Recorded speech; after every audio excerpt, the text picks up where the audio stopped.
ஒருத்தரை திட்டும் பொழுது முட்டாள் அப்படின்னு திட்டுவாங்க. ஏன் முட்டாள் சொல்கிறோம்?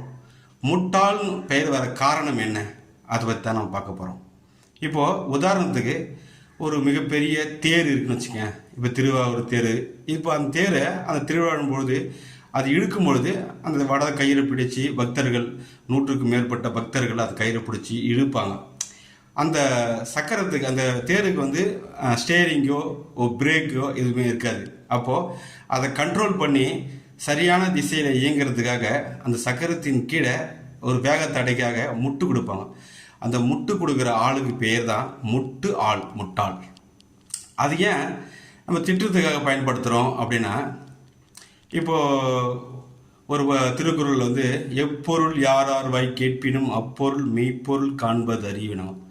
யார் எந்த ஒரு கருத்தோ ஒரு விஷயம் சொல்கிறாங்களோ அந்த கருத்துடைய மெய்ப்பொருளை நம்ம அறிந்து ஆராய்ந்து அதை தெளிவுபடுத்தணும். அதுதான் வந்து ஒரு அறிவார்ந்த செயல். அதை விட்டுட்டு அந்த கருத்தை யார் சொல்கிறாங்க அப்படின்னு பார்க்கக்கூடாது.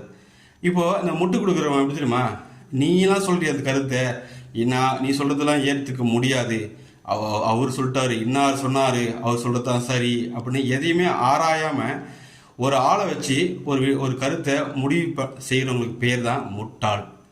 இப்போ உதாரணத்துக்கு உங்களுக்கு புரிகிற மாதிரி ஒரு விஷயம் சொல்கிறேன். ஒரு உண்மை சம்பவம். இயக்குனர் பாரதி ராஜா ஒரு படத்தை இயக்குறாரு.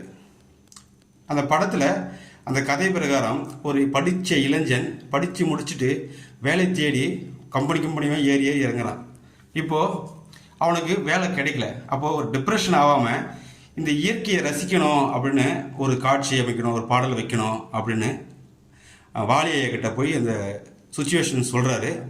ஓகே, நானும் பாடல் எழுதிட்டு உனக்கு நான் கொடுத்து அனுப்புகிறேன் அப்படின்னு சொல்லிட்டாரு. ஆனால் சரியான நேரத்துக்கு அந்த பாட்டு வந்து சேரலை. இப்போ பாரதி ராஜா வந்து ரொம்ப ஒரு டென்ஷனோடு இருக்கார். அப்போது உதவி இயக்குனராக பணியாற்றிய மணிவண்ணன் ஐயாவுக்கு வந்து ஒரு யோசனை.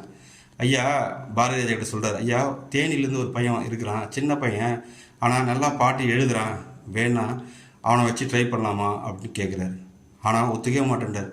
இது முக்கியமான பாடல், இந்த படத்துலேயே இந்த பாட்டு தான் ரொம்ப முக்கியம், அதனால் இந்த பாட்டு வந்து நான் வெயிட் பண்ணுவேன், ஆனால் மற்றவங்களை வச்சு எழுத முடியாது அப்படின்னு அதை வந்து ஏற்க மறுக்கிறார்.